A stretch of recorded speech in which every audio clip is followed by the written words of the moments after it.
Hello, everybody. My name is Matt Margolis. I'm our head of, well, that was like really excited of me. I'm our head of community at Lawtrades. We're a legal tech company that provides flexible on-demand legal staffing solutions for busy in-house departments and law firms, lawyers, paralegals, legal operations professionals, contract managers, which kind of here for talking about commercial contracts. I am very excited, as you can tell, almost too excited because I have the best panel of guests here. And I promised jokes in a number of social media platforms. So there may be some jokes intermixed. Enough of my spiel. I do no one here justice. I'd love for them to explain, their background, where they're currently working. So, Alex, do you want to start? Sure. Thanks for having me, Matt and Lawtrades. My name is Alex Su. I am the head of community development at Ironclad. We are a contract lifecycle management company. Some of you may have heard of us. What I do is engage with the community, chat about all things related to contracts and the practice of law. I used to practice law myself, and then I moved into the legal tech space as a salesperson, and now I'm on the community team at Ironclad. So very excited to be here. And yeah, thanks again for having me. Awesome. Happy to have you here. We'll be making some jokes. Aparajita, I cannot speak today. You might explain your background? Absolutely. Hello, everyone. My name is Aprajita. I'm a commercial counsel at Elasticsearch. I also serve as the vice chair for ABA Women in IP Action Group, and I served as a legislative committee member with the CLA's privacy wing. Before joining Elastic, I worked in the insurance sector as an in-house counsel with Prudential, and I also worked for a few years in the fintech space, and I'm really excited to be here. Thank you so much for being here. And Taylor? Yeah, thanks so much for having me. My name is Taylor Dimler. I am currently senior commercial counsel at Twist Bioscience Corporation. We're based out of San Francisco, but I am actually working remote from San Diego myself, and I've been at Twist for about a little over 2 years now on the commercial contracts team. Awesome. Ariel? Hi, I'm Ariel Reisinger. Thank you guys for having me. I am commercial counsel at Vroom. I've been here now, what feels like I've been here for a really long time, but it's been like 18 months, not even. It just feels like 5 years. That's a long time. I know, right? I think I'm not the only one on this panel that has also had prior insurance experience. So before I joined Vroom, I was at a firm doing tech transactions, and then before that, I was at AXA and AIG doing commercial work as well as other types of insurance related work. So I also come from that nerdy insurance background myself. I love the insurance. Really excited to be here. I appreciate that from you both. I guess I'll give some context for myself. Sometimes I make memes on the internet. Sometimes I play an attorney on the internet. In real life, I used to be a private practice attorney. I was also at the government in an AGC role. Eventually, I ended up a director of legal at a private equity group down in Florida. And now I'm part of our community team. So thank you everyone for being here. If you're just tuning in, we're talking about commercial contracts, trends, talking about 2022, 2023, what we're seeing going into 2024. And I guess really to start the conversation off, I'd love to hear operationally, like, what is everyone here seeing? Are we seeing more tech, less tech? Because at least in my side, I'm definitely seeing much more of a reliance on tech that can make these transactions move a lot smoother and faster. And Alex, since this is kind of your purview, I'd love to start with you. Yeah, and it may strike you all as no surprise that as somebody in a technology company, we're seeing a lot of strong adoption in tech relating to contracts. Part of it is driven by this recognition that there's a lot of work to be done and very few resources, which is pretty common among legal departments. So we see lots of tech folks using CLMs like Ironclad to have their business operate in a self-service way. Some of this technology is advanced, but some of it is as simple as providing a place for your business stakeholders to request a contract. So that's been the big story, digital contracting for us. A lot of people are using paper. A surprising number of companies are using paper for contracting still. And those of us in San Francisco, like me, may not realize that. But when we speak with people all over the country, there is a move to digital first. And then you get into the integrations, the APIs, and the AI. But I think overall, we are seeing a strong amount of adoption of technology just in our day-to-day. So I would love to hear also from everyone else, because I know my perspective is very tech-centric. Yeah, absolutely. Ariel? Yeah, so I mean, I would say as an overall matter, I think that Alex is right. I think there is a move towards more tech adoption. From my personal experience when it comes to contracts and tech, I think that organizations try really hard to find the right solution. I think part of the problem is that what is the right solution? And so there's so many options out there, and I think that it comes down to, like, I don't know if it's a generational thing or whatever, in terms of trying to figure how getting the buy-in, getting people to use it, getting people to believe in it. And then also finding just the right solution for your organization. Because some, you know, the larger your organization, depending on the size of your legal team and what your process you have in place, it is actually a real challenge. You'd think contracting process would be really easy, but there's so much involved, and depending on all of these other factors in terms of your organization size, your process, your risk, you know, your risk profile, all of that stuff, it's actually really difficult to find. It's exciting to think about all of the advancements that have been made, but there's like so hard to actually find the right thing. And I think that people are doing their best, and perhaps the reason adoption maybe isn't as high as we would like to see it is because it's really difficult to find the right solution for your team and organization. That's a really good point. I hear that as well, where it's you maybe you run an RFP and you whatever you pick up, you're like, oh, this seems like it's a good tool, but you're right. If folks aren't used to utilizing these tools, they're not going to do it, and all of a sudden you just have a failed implementation. You're like, oh, cool, the money's down the drain. But for the folks that are actually utilizing it, I'm sure it's life-saving. And Taylor, I'll jump to you.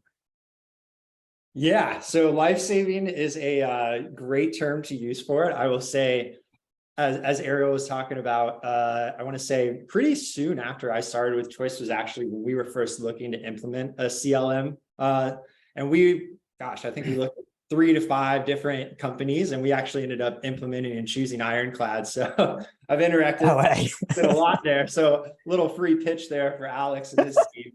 Yes. But as Ariel said, I think it truly depends on your company and what you need and what your desires are. Since I'm in the biotech space at Twist, we have most of our agreements, I would say maybe 30% or so are going to be like legal decisions. And a lot of it is truly going to be based on quality department, our finance department for revenue recognition, our just general business terms. So a lot of the times I'm more of a moderator in between half the people making the decision. So getting tools like Ironclad and other things where instead of basing everything off of email and trying to keep track of a 300 message thread, I can just simply tag people, send them to the workflow, and then I get an email back to go back and check it once they've answered. So things like that take out not just minutes, but sometimes hours in my day for a single agreement. So especially the larger your corporation gets, we're a newer public corporation. So we've seen a ton of growth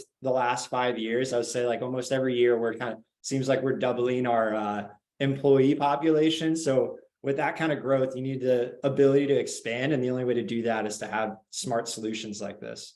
Reach. And Abrajita?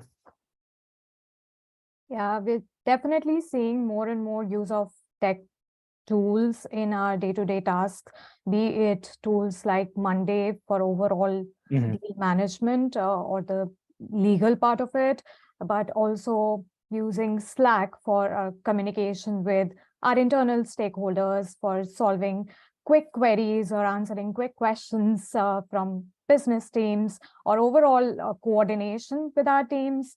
And then tools like Aviso for, as a commercial counsel, I need to be on top of the deal that I'm working on. So to check the forecasts, etc. And again, shout out to Ironclad. We are also like an Ironclad commercial. Yeah.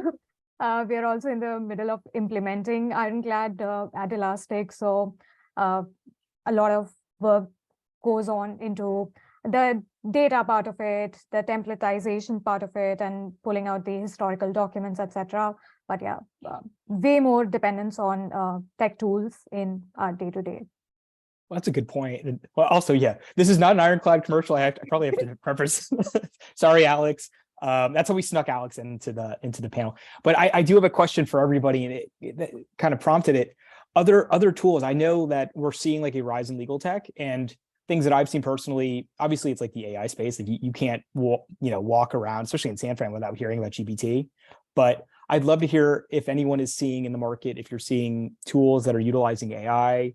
Or other kinds of tech tools outside of CLM, like I know there's like document generation companies and things of that nature. So I'd love to hear about these new tools that are coming up. If you're utilizing, if you're at least hearing about people utilizing it, because I think we're on the precipice of this big AI, not just AI, obviously, but big legal tech revolution for contracts. So Taylor, if you want to start. Oh, actually, no. You want to start? I'm gonna start off as the person that's very like I'm cynical about it. Fine. I want to hear the cynicism. Person about it, because I feel like we've been talking, this whole idea of like AI and all these buzzwords that come out every 5 years or so, right? I mean, it's not, when I graduated law school, everyone was talking about automated vehicles, like, right, being in the insurance space. This is like something that really, they're going to be automated, and by like 2020 or something, they're going to be on the road and it's going to revolutionize everything. And I'm like, okay, where is that? Yeah, I'm like, no, that's not going to happen. Okay. You're like forgetting the human element that, like, I don't care what Chat GPT can do as like an AI, like it's still never ever going to, at least I don't think it's going to affect any of us on this call, right? Like, I don't think it's going to affect us in a way that is going to take away our jobs. It's going to take away the need to have actually somebody critically think and like troubleshoot things. Like I think about what I do on a daily basis. There's no way that like tech or an AI could like solve these problems. All it would do is frustrate the business and then be like, can I just talk to a person? You think about all these automated phone things when you call up customer service and you try to, and then you're just screaming into the phone saying like, customer service representative, right? That's exactly what that is. So it's like, in theory, it should like work and it should be able to answer your questions, but all it does is tell you to wait for a representative or go on the website or go on your app. So there's usually not, I think that, again, I'm like very cynical about these things because I also read the blockchain revolution book and how it's going to change the world. And yet here we are. So I'm not saying that there isn't, of course, there's always a place for tech, and like to go to, I think somebody, Ram Badra had asked a question about like, as a recent law school graduate, what skills should you be focusing on, right? Because you're concerned that like CLMs are going to like take away tasks. And I'm like, it doesn't take away the need to actually think through even something like an NDA. I just spent like last week, I went through an NDA with a potential vendor for us. And it was like back and forth fighting over the reference to PII.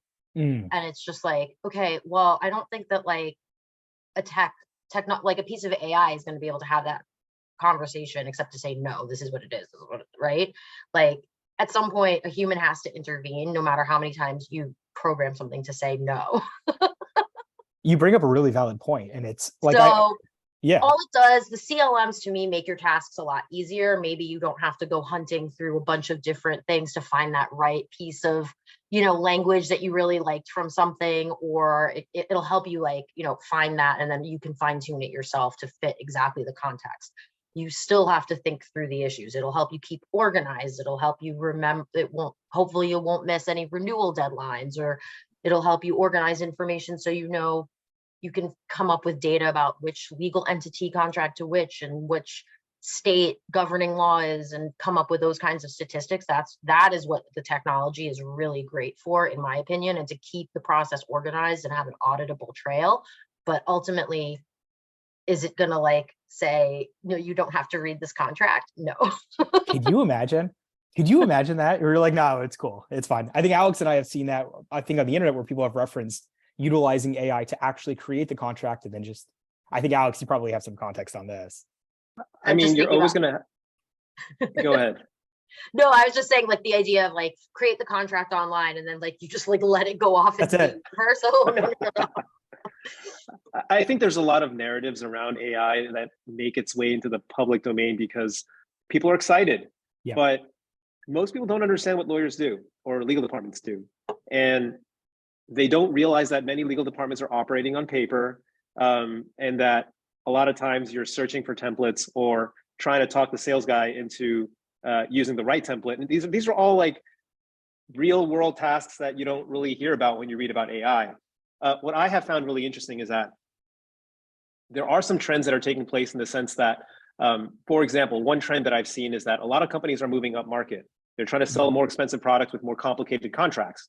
What does that mean in terms of technology? What that means is that it's not necessarily that AI is going to replace that negotiation process or the redlining process, but you may need some help with routing to more approvers internally. Those are some of the things that I think are pretty basic and not really exciting to talk about in the big, Wall Street Journal, New York Times headlines, but they are kind of what's happening. I think that contracts are getting complicated as companies move up market. There appears to be, and I'd love to hear from the other panelists, there appears to be a lot of demand for commercial counsel all across the board. I kind of look at the job openings, I see what's in demand. So I think there is a desire for more of this work to be done. Some of the work is getting complex, and technology is only one part of this entire process. There's also how do you convince other stakeholders to adopt the new process, or how do you convince people who don't like to, they have their preferred contracts. How do you deal with them? So I think these are all topics that are important that are not related necessarily to technology. And I think that I'm saying that as a technology person, there are limits to what tech can do. Yeah, absolutely. On the AI side, like to circle back a bit to it, that was a joke on the internet. I think it was serious though. I'd say it's a joke, but it probably wasn't a joke, that someone did indeed create a contract through AI and did put it through the chain. It wasn't a lawyer, it was a salesperson. And I twitch as well. And I feel the same way, that at this time, it may be great to create the bones of an agreement based upon a database of your own agreements. It may be able to templatize certain things. Again, bones. But do I think it takes away the lawyer element? Absolutely not. And I think over the next 2-3 years, I still believe Alex, to your point, that people don't know what lawyers do. Lawyers still need to negotiate these terms. Lawyers still need to evaluate these terms, advise them on the risk, and make sure that the human element of the legal profession exists, because it needs to exist. Otherwise, most of these things don't make a whole lot of sense. And sorry to derail that. I always have to get on my podium and talk about this. But Taylor, I think you had something to say. I might have cut you off before. No, not at all. Okay, But happy to go on a little bit on this topic. So I 100% agree. The way I kind of view AI, and as I said, we've been growing a lot over the last few years since I joined Twist. So we've looked at a lot of AI options, whether that be on patent side, whether that be on M&A and board side, whether that be on just general contracting. And I like to think of each AI unit as essentially another staff member on your legal team, because everybody, when they talk about AI, kind of like you said, Alex, they've got the Wall Street Journal impression, like, oh, I download this and now I just get to walk away and all my tasks are done. And that's not how it works at all. There's a lot of implementation, there's training, there's review, seeing what kind of feedback you're getting, providing that feedback to your CLM or AI provider to actually better refine and get better results. I mean, we've had a ton of back and forth with Ironclad in the last year and a half. And even just a few weeks ago, they put in a new function. And for us, at least with respect to our contracts, it started to slow down and create more alerts for us. So I let them know, we let them know the next day, like, hey, can we just remove this function for our contracts for this time period until we get a little bit more basis on that? And they did that the next day. So there's a lot more give and take with your AI. And I like to look at it as more using the AI to empower the rest of my paralegals, my contract managers, the rest of my staff to start doing my tasks, so that then I can focus on the more complex, really large collaboration agreements. And I'm not looking at any kind of simple red lines on our MSA template or our NDA template. And that's really just going to all of our legal staff. And if anything, they might have a question or two from time to time that they run by me. But other than that, that's really how I view AI, is empowering the rest of my staff to remove tasks from me. Not that there's just zero oversight. Scares me. I keep twitching as well as thinking about it. Prashita, your thoughts? Yeah, I totally agree with all the panelists here. I view AI-based tools as something here to aid me in my tasks, rather than be able to replace me as an attorney. And I briefly supported an organization which was trying to automate the first line of review of contracts. Based on my recent conversations with that team and my peers, other in-house counsels that I've interacted with, there is more and more adoption of tools that will help you, say, pull out data from historical documents or highlight some key risks in the documents. But I do not feel, based on my analysis of these tools or my discussions, that they will be replacing attorneys at anytime soon. Additionally, very interestingly, if you ask ChatGPT if it'll replace attorneys, the answer is no. That's good. I'm glad. It's just it feeding you the answer you want to hear. Yeah, and it goes on to clarify that lawyers are able to apply the law to unique facts and situations, but ChatGPT can help you find that law that needs to be applied. So there you go. That's a canned answer. They were waiting for that. They were waiting for you to ask that question. But I think it's a fair discussion. There are some tools coming out. I actually demoed CoCounsel. It's something through.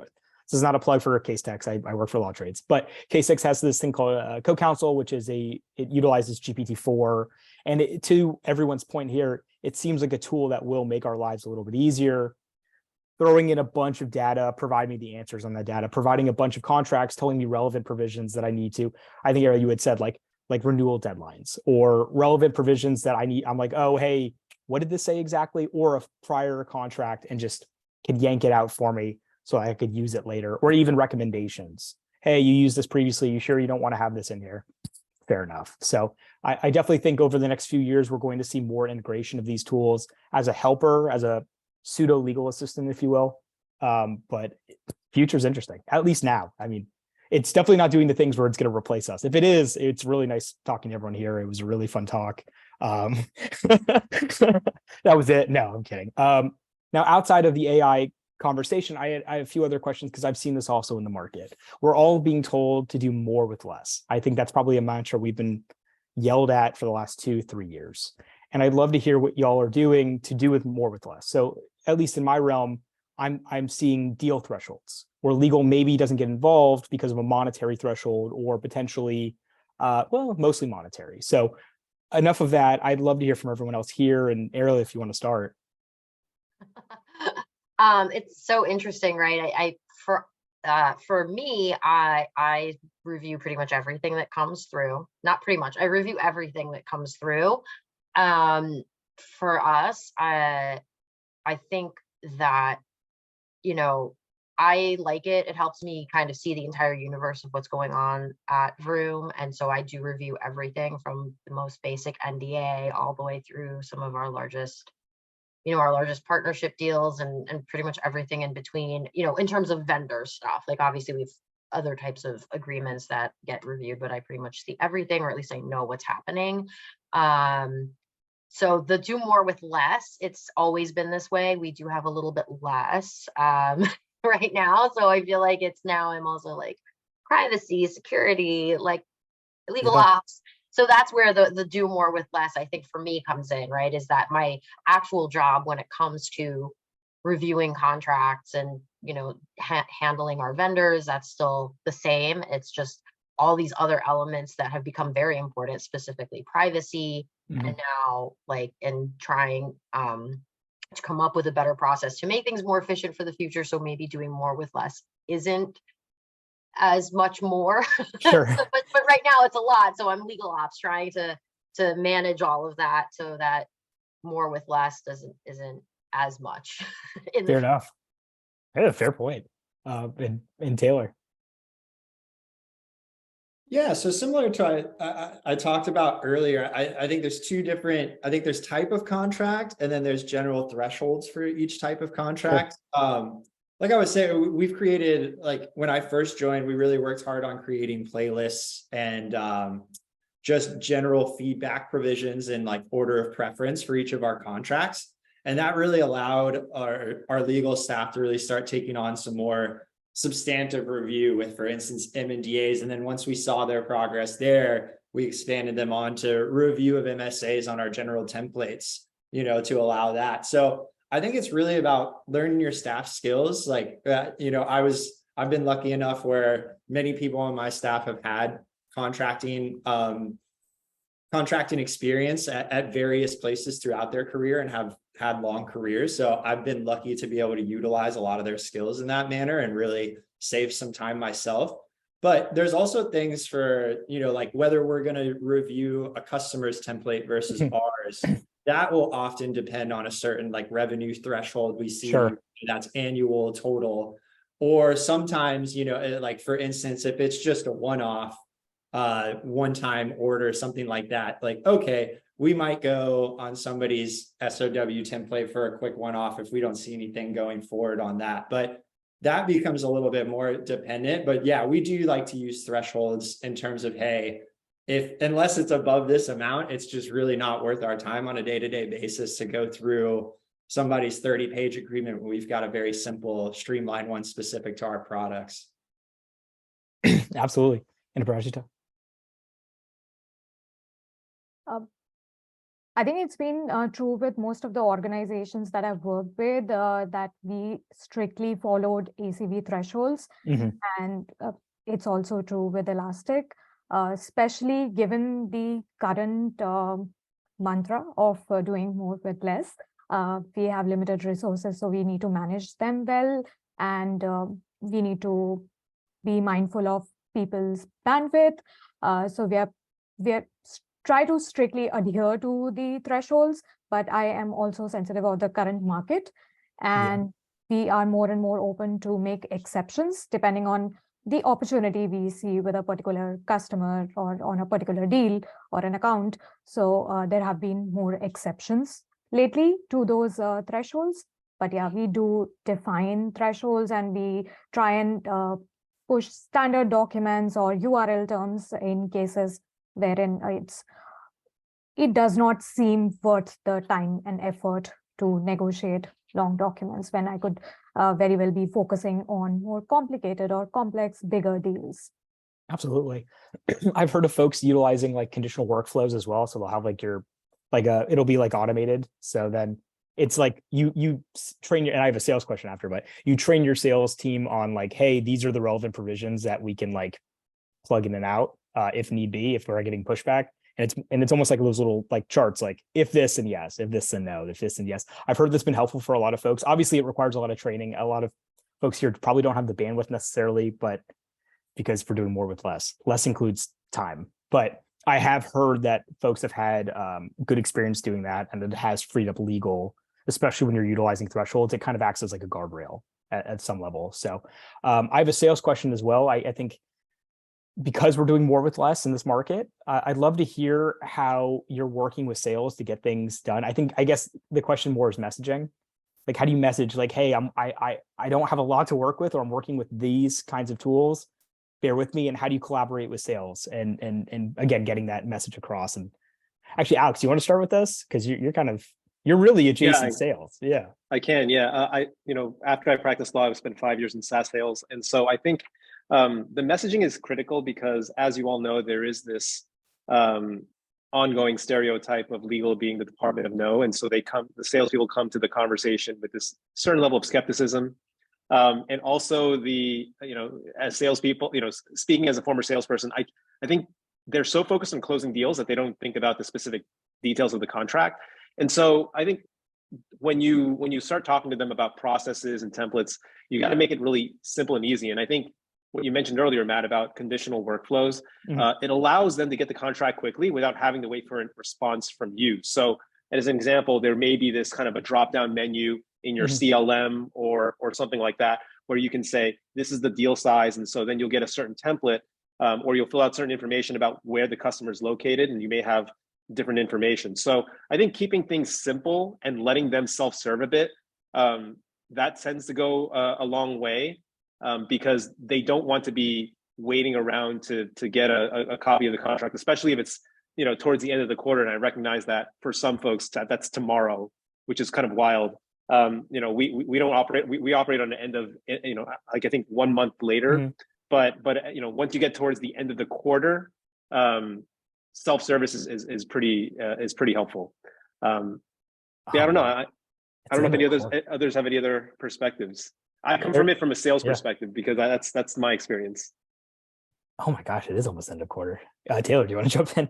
Yeah, no, I'm happy because I got a lot of experience with this. So we're I will say revenue hitting is definitely the #1 target, and that's how our sales team is going to get commission. So as Alex said, there's always going to be a little tension there, give and take between the legal. But I think, as you said, not only simplifying, but giving them tools and language that they can share and use themselves in presentation to the customers will really aid and really help kind of give them an example of how to use it, and just start to see general responses to that language. So we've provided essentially just like a playbook that we do to our sales team, whether that's depending on division. We say, hey, here's a little blurb of a paragraph you can share with the customer to say why we prefer our template. It's specifically tailored to our products, the general yada yada, and then empower them to use that. And then I think also very much highlighting how the CLM or the AI improves efficiency will really, really improve the adoption and the commitment to usage of it going forward. I think we had a little bit of slow uptake when we first started implementing Ironclad. And I think a lot of that was because, as you said, you kind of have to build out your templates. So it takes time. So we just didn't have all of our sales templates to really feel the full effects of how much time we were saving. But a year into implementation, as we now have pretty much the full breadth of all our templates on, I would say we get feedback all the time across all divisions, how Ironclad improves communication, allows for quicker negotiations, and really empowers them to always be able to refer back without having to email legal. I think that is maybe one of the biggest time savers. Is now if anybody has a question on a contract, they don't have to send us an email to pull it up and then look at it, or they can literally just go to Ironclad and it says effective date, governing law, all the different details. So that, and in terms of if you're a public company, in terms of end of year auditing, incredibly helpful for SOX controls and audits. So having all that information efficiently organized instead of having to go back at the end of the year whenever that audit pops up saves not only our legal team, but our accounting team a ton of time as well at the end of the year. Nice. Again, I have to tell everyone, this is not an Ironclad event. I just have to clarify that. I'm going to pass the mic over to Ariel. I'd love your thoughts. So I'm usually the customer side. So Taylor, you will never need to convince me to use a service provider's paper. I find it more efficient. I see so many products, so many different vendors, so many different things. I prefer to actually, work off of a vendor's template, because trying to come up with some kind of template on the customer side that works for the variety of providers that we use is it's impossible and inefficient. And I've done it in prior organizations, and it's just like, this is pointless and time consuming and a waste of time, where if efficiency is probably, what we're trying to get at for everybody. Nobody wants to be negotiating 75-page customer paper MSAs for a SaaS subscription. Nobody wants to do that. So my preference is pretty much always, we don't really have templates, right? Except our NDA. So that's pretty much the only, that's what I do. And as long as my expectation is that, that our providers are going to come to us with a reasonable template, nothing that's too crazy. Whenever I get those that are so one-sided, I'm like, well, now I have to deal with this, and I don't feel like it. You've wasted your time drafting this and getting this template in order, and now we're going to have to waste time because it's so one-sided. So I feel that. But as a general rule, I don't use templates. I rely on our vendors to provide them. Yeah, that's awesome. And Prajita? So I can only imagine the kind of pressure my sales team is in the given environment. So we've been focusing more on being better partners. Some of the things that we've done at Elastic or even in my prior organizations is come up with robust wikis, FAQs of things, much like Taylor mentioned, set answers that could be shared with customers, questions that come up regularly, supporting our sales function through that. Another thing that we've been focusing on lately is having preparatory calls before we get on our negotiation call with the customer, so that our team, everybody is on one page and we present a united front when we enter those negotiations. So these are some of the things that we've been practicing. And of course, we try and help them with the time management or expectation setting. So anytime a salesperson reaches out to me with a new deal, I try to analyze the documents quickly and tell them, okay, this, I see a lot of red lines, or I see this is customer paper and this is the kind of timeline I'm expecting, or the amount of time it'll take me to turn this around, so that they can communicate it accordingly. And if it's something that's quarter end and key deal or something that they feel would require way more to and fro between the teams, then we manage it accordingly. So these are some of the things that we've been doing. That's fascinating. And I prompted a question, and I've seen this from some incentives for sales. Are you seeing that? Are you seeing that in the market? Are you utilizing it yourself? And what I'm saying is, I have seen where sales incentives are like, you'll get a bonus for pushing our paper, or successfully pushing our paper with a like either null or very light amount of red lines. I've also seen the other side, on the customer side, we'll give you a percentage off if you take our paper full on. I've heard of those incentives. I was curious if anyone here has seen those incentives utilize them themselves. I'd love to hear anyone's thoughts if that's a trend we're seeing in 2023 and beyond. Whoever wants to start on that one, if anyone has that experience. If not, then we could just skip it. But I've never heard of that. Same here. I haven't come across this. oh my gosh, am I the only person that's heard of this? Taylor? I mean, there's no way that whatever discount, I will just say this, that I would not recommend a discount on services just to accept paper as is. Fair. I mean, because we all deal with data, we all deal with personal information. To potentially take on a risk for a discount is probably not. And I'm sure that, like, from the sales side, it's really easy to have low amount of red lines. You just make it very customer centric, and everyone's suddenly taking on a risk for potentially not a great amount of money.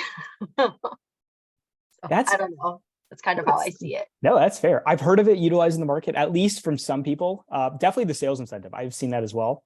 But it sounds like no one else has seen it on here. So I will put my foot in my mouth and leave that question on the table. But I have heard of it. Taylor?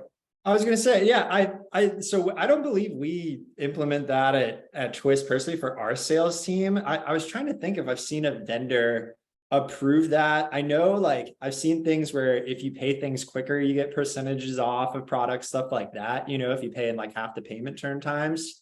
Early renew is another one I've seen, where if you early renew, you'll get a discount on like that renewal rate or something.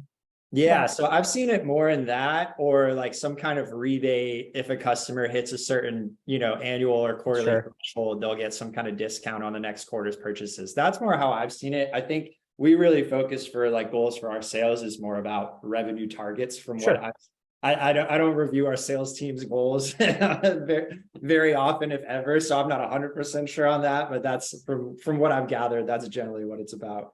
That makes sense. It looks like in the audience, someone had said that it looks like another CLM provider had offered a discount for signing a general terms and conditions without red line. That's interesting. So, all right, I'm not crazy here, guys. I swear it's happened before. This is actually an incentive. That being said, that was more or less the operational questions I've been asking about the market. I'd love to hear substantively, in this market, what are you seeing more of a push on? Are you seeing more of a push towards privacy related terms?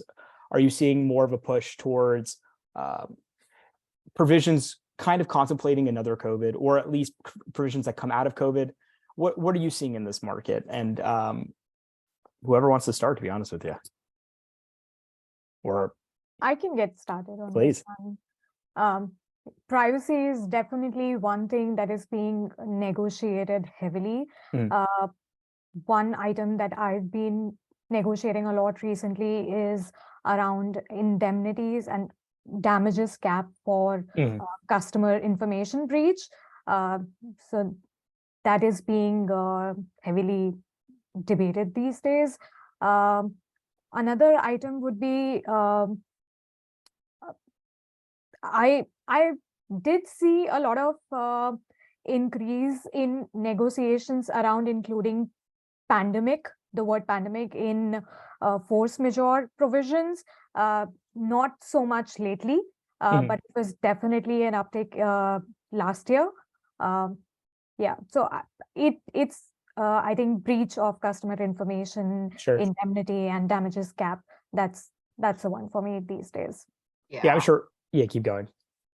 Oh yeah, I was going to say, yeah, I would say that privacy related sort of indemnity or indemnity is super caps related to security, privacy, confidentiality breaches. I think those are pretty, I mean, I feel like getting more creative and flexible and sort of understanding on those things. Maybe 5 years ago, you could have gotten unlimited on some of these things. And now the different levels of caps of liability and caps and super caps and all these exclusions and carve outs and everything. So that is definitely one. I feel like pandemic has just gotten dropped in terms of force majeure. And my general attitude is like, I don't actually care about what's listed. What I do care about is that you have to you're required to activate your business continuity. You can't just say, oh, you don't have any responsibility to mitigate. You have to make active steps to mitigate. You have to, if something is persisting for more than a certain amount of days, we have a right to terminate. Suddenly force majeure starts becoming not just oh, you get to walk away and not do anything.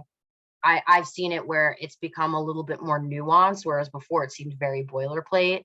But I think what we've learned from lockdown is that you actually do need to probably have a little bit more nuance of putting the onus both on customer and on provider about what you're going to do to continue to meet your obligations, or at least be fair to the other party in terms of, if you can't provide something for a certain amount of time, do you get a discount for it's almost like an SLA in a way.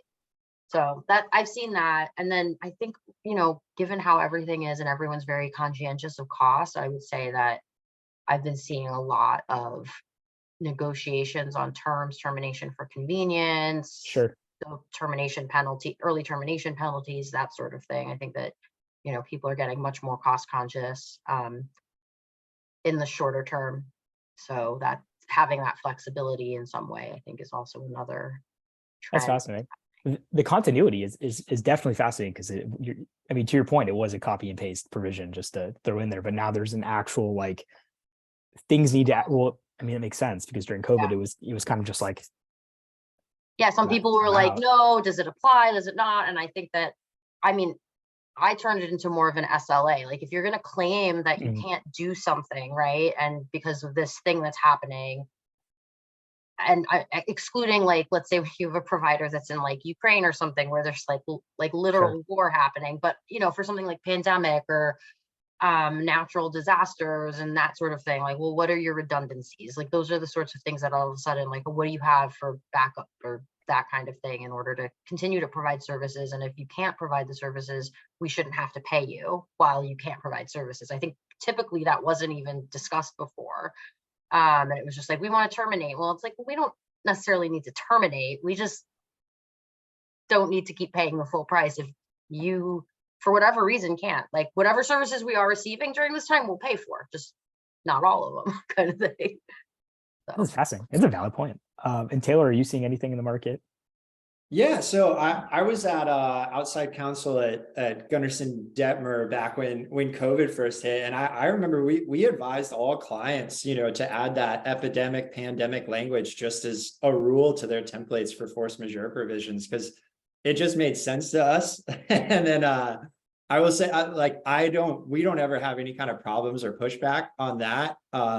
We don't really do too much force majeure in our agreements because most of our manufacturing is pretty highly automated using machines. So it's not too much of an issue for us. But in terms of vendor customer contracts or like long-term collaboration agreements, that's no problems at all. And in terms of, I will say privacy was a huge issue when I was working as outside counsel at Gunderson. I focused a lot on that. And that's especially because that's when the new CPRA was getting approved. That's when Brazil put in the LBNL, whatever their higher one is, and GDPR came out with a bunch more rules and guidance on it that year. So I remember doing a ton on that. Luckily with Twist, we try to avoid any receipt of personally identified, despite being a DNA company, everything's supposed to be de-identified that they provide to us, outside of contact info. So for us, we don't run into too many problems on that. And I will say one comment though is it's very regionally based depending on who you're working with, like huge issue if you're working in EMEA anywhere in Europe. But if you're working with Asia half the time, I haven't gotten a lot of privacy negotiations with any Asian customer. So I think it just kind of depends on who you're working with and what kind of materials are being exchanged between the parties. That's fascinating. I wanted to touch a bit on the indemnity caps. I guess on the privacy side, it makes a lot of sense probably where it was unlimited for a period of time. Obviously, we had a large surge of these breach incidents. And then insurance, I think the insurance market for cyber just skyrocketed. Do you think that's the reason why? Or I guess what would you say the reason would be for this rise in negotiating these caps for privacy related provisions, or I guess data breaches? I think it's a combination of all those things, right? Like, see it in the news, you start seeing actual numbers. I think GDPR was very much a reason, right? Now all of a sudden it gives you like that 4% number, gives you an actual like solid number that you can turn to of like how much this is potentially going to cost you. And then all these US states started doing stuff, privacy started rolling out like around the globe. And so I think that all of a sudden people realize what went from like a squishy sort of nebulous type of risk potentially now became like, oh, there are numbers involved. We've seen numbers, we've seen regulators, we've seen all of this stuff. Like we need to limit this risk. And so I think that's really where that rise in sort of privacy indemnity caps and everything, security and all of that stuff kind of, that's sort of where that all came from. Because I definitely, when I started at AIG in like 2015, I don't think it was whatever. And then all of a sudden, as I've like gone through my career, I've had to get creative with how we can, sort of mutually manage this risk and understand. And, obviously the advances in technology, the types of data that are needed in order to use some services also is a reason why. That makes sense. That makes complete sense. Well, everyone here, I have rapid fire question for everyone. What do you think 2024 is going to look like in commercial contracting? I know this is like a crazy question. Are we going to see a rise in technology? Are we going to see more paper? Just whatever you think 2024 is going to look like, please let me know. And Alex, you want to take a crack at it? Yeah, sure. I think AI will be important, but the hype will die down. So we'll see where it really is valuable. But I also think on the contracting side, we're going to see increase in demand for commercial work. There's just so many contracts flying back and forth with technology being in the middle of a conversation. I think adoptions will increase of all types of technology, especially if they incorporate AI. So I think we're going to see more deal flow, and that's going to lead to more contracts. So I don't know. It'll be interesting to see. Exciting. And Rajida?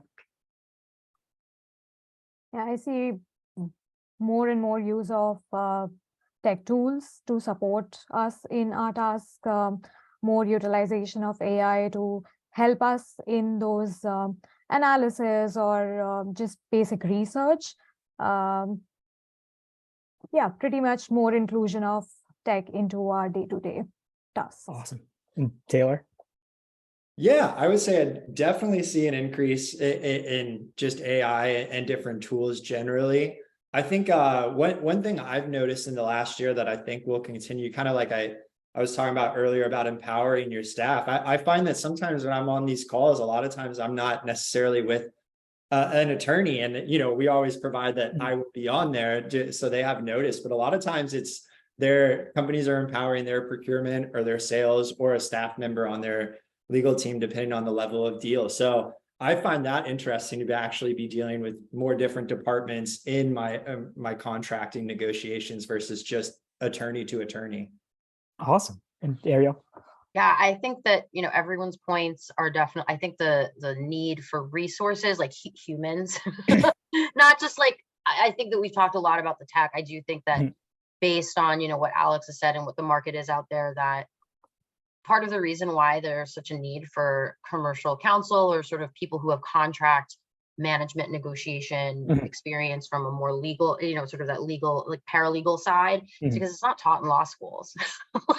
And so anybody who has this kind of experience and can actually like do this type of work from a substantive standpoint and actually understand then also the sort of legal ops that go behind it, I think those are people who are very valuable. And I think a lot of organizations don't realize they can't take for granted, like, oh, it's just like you're reviewing contracts, like that's lame. And it's like, yeah, I mean, I think right, like it seems like, oh, it's just like this volume thing and it all seems like the same type of stuff, but there's so much more to it. I'm sure we could all be nerds about all of this stuff, but I do think that I can see an increased demand for sort of a specialist within a lot of organizations, realizing that you need the combination of a technology and also like a sort of specialist in this area. I'll piggyback on that and what I think for 2024. I'll say this, like at Lawtrades itself, like we provide a lot of commercial contract support to in-house departments, and what we are seeing is these combo commercial contracts, privacy, and then you're right, a bit of specialization to it, where these roles have become so much more than just, you're right, this like generalist commercial contracts person. They become more specialized in that realm. As well as like almost like a tad bit legal operations-esque. And we're definitely seeing a lot more of that. We're seeing a lot more demand for commercial contracts, as Alex is saying. I do think in 2024, it's going to be a very big push. Well, everyone here, thank you so much for being a part of this. I really appreciate all of your input. I'm looking forward to 2024. Hopefully 2023 ends on a positive note. Fingers crossed, everybody. For everyone watching, we talked about a lot of AI here. We actually have an AI event coming up with the AGC from OpenAI and our co-founder Ashish. That's going up on April 13th. I hope you attend. The link I think is in the comments. For everyone else, please enjoy your week, enjoy your weekend. Have a great EOD or EOQ. I'm sorry. I'm not. Enjoy, everybody. Have a great rest of your week. Goodbye.